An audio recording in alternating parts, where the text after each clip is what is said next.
Alright, ladies and gentlemen, 97.7 Outlaw Radio FM listeners, we got the one, the only, the man, the myth, the legend. We got GRodd on the line. How you doing this evening? I'm good, man. How you doing? I'm doing good, man. I am doing good. Just a crazy day here in Canada, man. It is scorching hot. You know, just trying to keep up with the weather, man. I heard that. So the one thing I want to ask you, GRodd, like, what made you decide to get into the music industry from the beginning? From the beginning, just being around Warren G and watching Snoop Dogg's career from the beginning, it inspired me. So after going on tour with Warren G, me and my buddy Beatific, we started a group called Chosen Few. But it was after coming off tour, and then I already loved music. You know, music was in me from at an early age, riding around with my dad in the back of the car, they smoking weed and listening to oldies. So soul music was always in me, but to inspire me to actually do music, it was going on tour with Warren G and having a bird's eye view of traveling and seeing the crowd go crazy when people are on stage. Like, it was just an adrenaline rush for me to see it. So. And the one thing I want to ask you, man, when you mentioned a few minutes ago about B-Tip and you creating a duo called the Chosen Few, like, how did that come to be? Like, what's the story behind yourself and B-Tip? How did you guys meet? Well, me and B-Tip had met through Warren at the beginning of Warren's career, and then we went on tour together, and then that's when we got close. And then after the tour, B-Tip had that same motivation, and he was inspired too. So he was like, man, it just gave us that feeling like, man, we could do this too. So B-Tip invested in studio equipment, and he bought studio equipment, and it started 916 Studios, and it was like home to local artists on the east side. Mainly me and him, and then Keith Clark was the producer. He had certain producers that would come through that he taught. You know, he taught them the ropes, such as Fudge Lowe, Quans, Luke Moe, P. Dot, and it was just a bunch of different producers and artists that would be over at 916 on the east side of Long Beach. And one thing I do want to ask, do you think down the line yourself and B-Tip might come together maybe for a Chosen Few reunion? That's my brother, so I'm doing my solo thing right now, but I would definitely feature him on songs if he want to do it. He hasn't told me he want to get back into the music as far as rapping, but you know, that's my brother, and the door is always open. So. And the one thing I do want to ask, because you mentioned you were on tour with Warren G. How did you get connected with Warren G from the start? Like, and also, of course, what was it like being on tour with him, man? Because I seen Warren G perform live in Ottawa, man, and he just tore the stage up, man. So I could just imagine actually being behind the stage watching him in action. Yeah. So, how me and Warren met in the first place, we used to be at my homeboy's Kenny Mac's house. Kenny Mac was like on the north side of Long Beach, and this is where all my homeboys had kicked it at. And this is where I first met Warren, but we used to all play basketball at this elementary school called Star King. And this is how me and Warren, our relationship even took off. Is I was really good at basketball and sports. So every time Warren would get the ball, I'd rip him. And then the last time I ripped him, I guess he got frustrated. So the ball was rolling out of bounds. I'm chasing after the ball, and he had his hand cocked behind my back, ready to hit me. I turned around. I'm like, "Are you ready to fight over this game?" And it got broken up. But from that point on, we kind of got close. And then he lived around the corner. He lived at his sister's house around the corner from my baby mom's house. And he was sleeping on the floor with just a drum machine, but he was grinding it out. So yeah, that's how we first started kicking it. And then he always told me, like, when I go on tour, because he would come get me every day in the beginning of his career. He'd come get me every day, and I'd ride to the studio with him, to the point where my baby mom would get mad because I was leaving with him every day. But, yeah, man, we got close since then, and he always promised me that he would take me on tour with him. So on tour, I think I missed the first couple dates on the tour, and then they were in San Diego. He drove back from San Diego to come pick me up, and then from there it was just like every different day. I mean, and every other day it was a different city we were in. And the headliner on the tour was R. Kelly, Warren G, Heavy D, Jermaine Dupri and the Brat, and then Coolio would show up on certain dates. Being on tour, I could say it changed my life because, coming up in the inner city, you never really get to travel outside of your area, not like that at least. So I got to see all these different cities and states, and just being on tour, I remember playing basketball with R. Kelly one time, and we got into it. I pushed him down on the ground, and we got into it. And he jumped up, and we was ready to fight. They broke it up. But then Heavy D, he pulled me to the side one day, and he was like, man, why you not in college playing basketball somewhere, man? Like, you out here trying to be a knucklehead and be in the streets, but, man, you got talent playing basketball, which I always knew I could play basketball, but I had a bad attitude back then and didn't see a lot of things.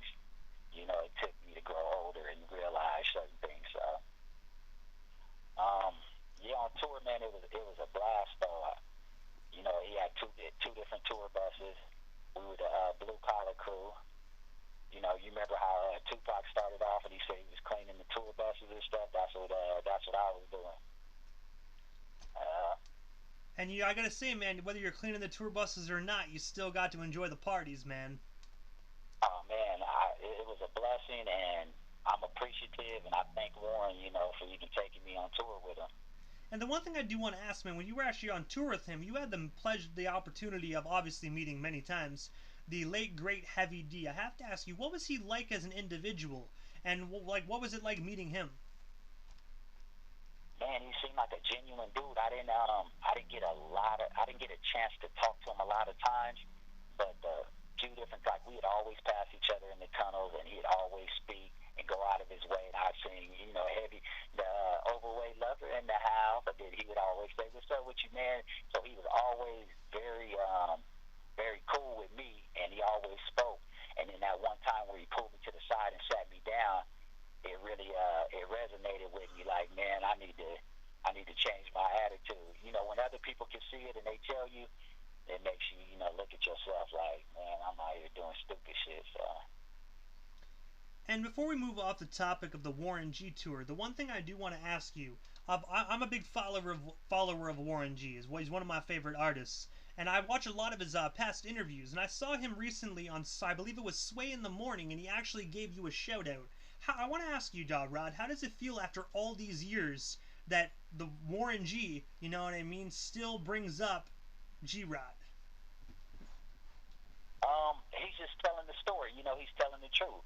That's just what it was. Like, I don't look at it so much as he's bringing me up. I just feel like he's telling the truth and telling the story how it was.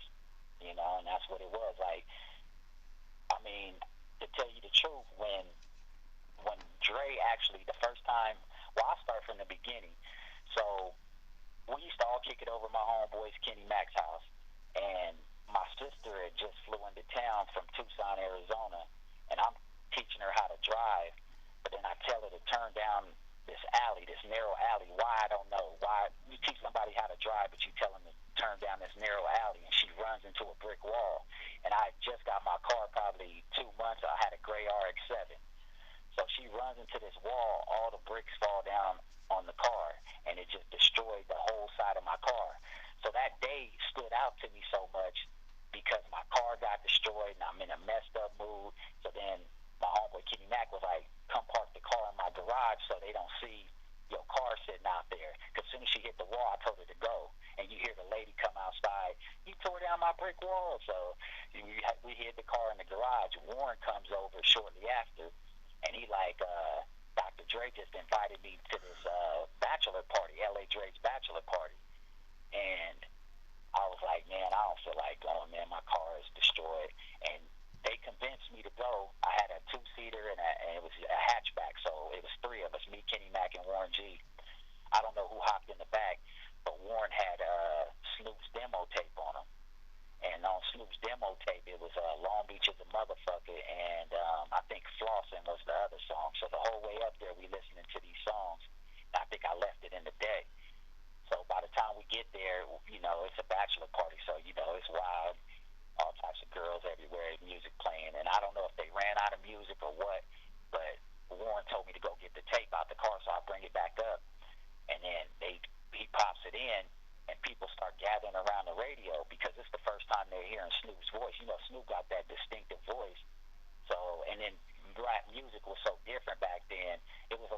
aggressive music, and Snoop was way laid back.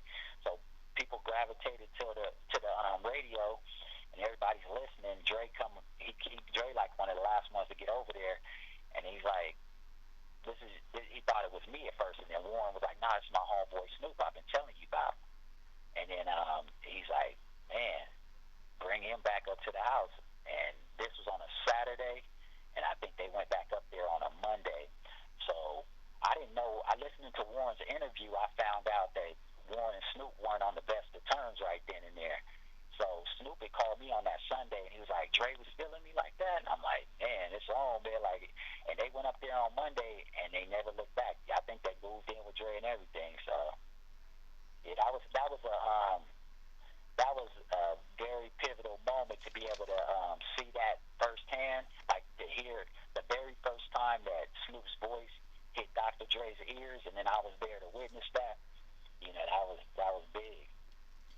And it's also just being able to say, like, I know, and just being able to be like, yo, like, I knew Snoop Dogg when he was, like, before he was known as Snoop Dogg. You knew him as Calvin. Nah, everybody called him Snoopy, Snoop, yeah. Yeah, so I didn't, no one called him by his real name. But, yeah, it was, I mean, I remember times where, this is a funny story. We was going to a party, and Warren was the only one that got in the party. So Snoop was mad. He was mad because he couldn't get in the party. So we go over to one of my other homeboys' house, and his cousin is standing outside in the alley, and Snoop was so mad he wanted to take his aggression out on somebody. So my homeboy's cousin was staring at us. Snoop hopped out the car. We didn't even know why he was hopping out the car. Snoop was like, do you know me, man? And Snoop just take off on him. He catch him with a couple punches, and I'm like, this showed you how frustrated he was, because he didn't have no reason to jump out the car and take off on this dude, but he did. And they got into a fight. We broke it up, and my homeboy comes out the house, and he's like, man, that's my cousin, and he got mad at us for fighting his cousin. But that was a funny story that Snoop was that frustrated for not getting in that party that he was ready to fight. Oh, man, and it's always cool to hear Snoop Dogg stories. He's one of my absolute favorites, man. He sounded like a cool guy to hang out with, but also a guy not to piss off. Yeah, Snoop was a cool dude, man. He wasn't no fighter like that. He had that side to him, but I never looked at him like he was this terrorist in Long Beach. He was always a cool dude that everybody knew that could rap his ass off. So. And you also told me a story on the phone about how you briefly witnessed DJ Slice and Jamie Foxx in the studio together. If you don't mind, can you shed some light and tell our listeners a bit more about that moment that you actually saw? Yeah, DJ Slice used to deal with my homeboy Cisco. So he was producing Cisco at the time, and they had a studio in Compton. And I'm trying to remember the dude's name, whose studio I can't remember. But long story short, I used to go to the studio with Cisco, and Jamie Foxx would come through, and nobody knew who Jamie Foxx was back then. This is when he was getting into music. So he had a name for himself. I can't say no one knew who he was. He had a little name for himself, but he could actually sing though. Like it tripped me out that he could actually sing. And those are just brief moments that I was around DJ Slice and Jamie Foxx, but it was interesting to see it though. Especially knowing what Jamie Foxx's career took off to. That was a cool story to actually be in the studio with him. And that actually must have been really cool, you know what I mean? Just being able to see that experience, because you witness a lot of individuals, like, really before they got big, man. Like, that's actually really cool, especially just to be into hip-hop and actually just witness these stars before they were big. Yeah, those are my inspirations, so just being able to see that, it inspired me. If I never would have been in those positions in life, I probably wouldn't have pursued music. So, yeah, man, it was definitely a blessing to be able to witness some of the things I have. And you've also had numerous opportunities to work alongside 12-time platinum producer Keith Klezark. I have to ask you, how did you and Keith get connected? Like, what's the story behind that? tour, me and B-Tip had established our relationship. B-Tip and Clark had went to high school together at Long Beach Poly, so they knew each other well.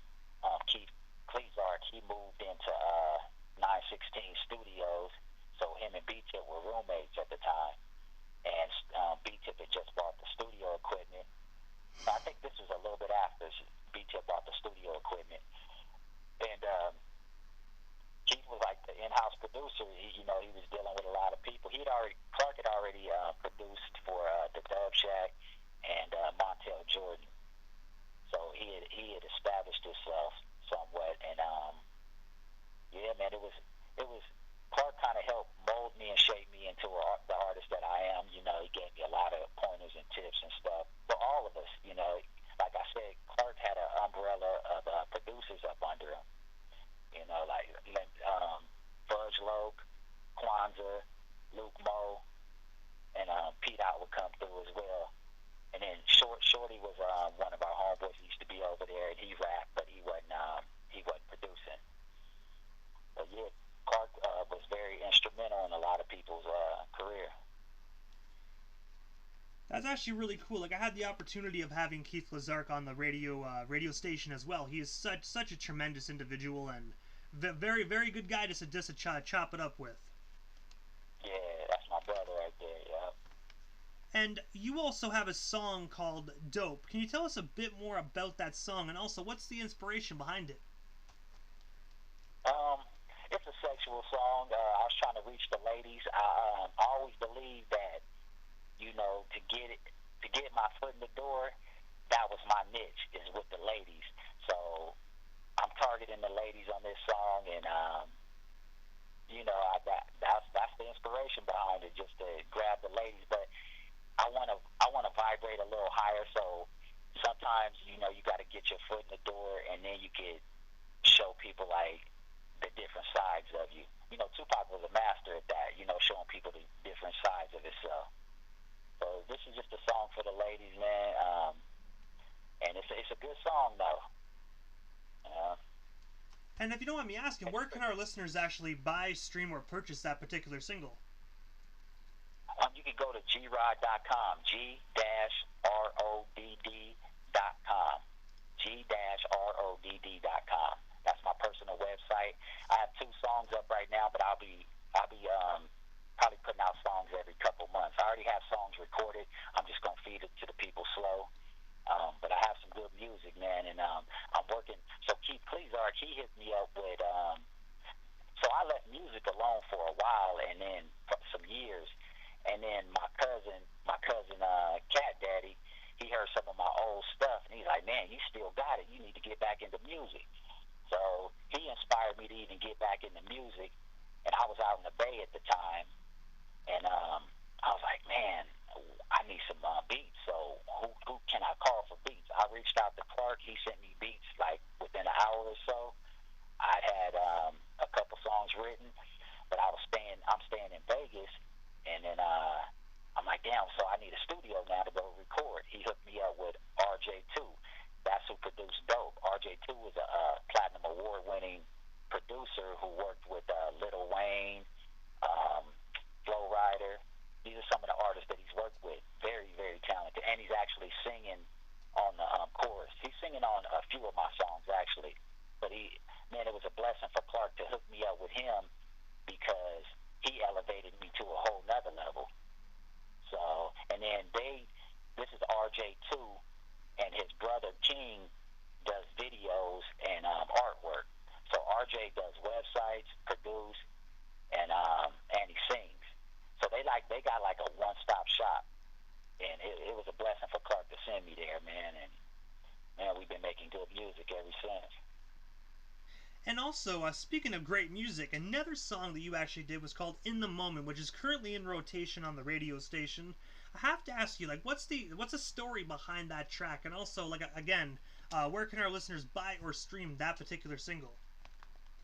You can go get that at GRodd.com as well, G-RoddD.com.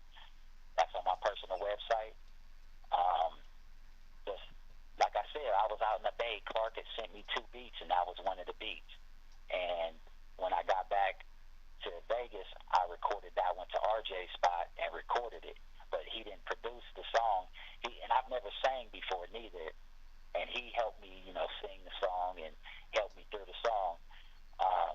The producer of that is Church Santana. That's one of Keith Clark's producers under his umbrella.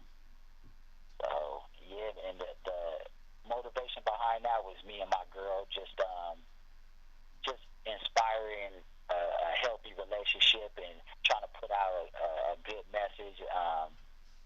I like soulful songs, so yeah, that was the inspiration behind that. Just me and my girl. We take road trips a lot, travel a lot, so yeah. And if you don't mind me asking, GRodd, what is next for you? Like, what is next on the agenda? Is there anything that I missed that you would like to promote here live on the radio station for our audience?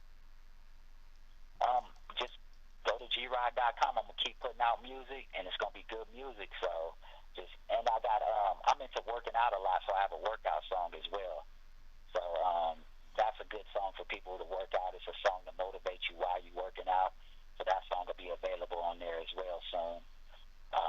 But yeah, I got to just keep putting out good music, and I'm gonna use music for a stepping stone to do bigger and better things.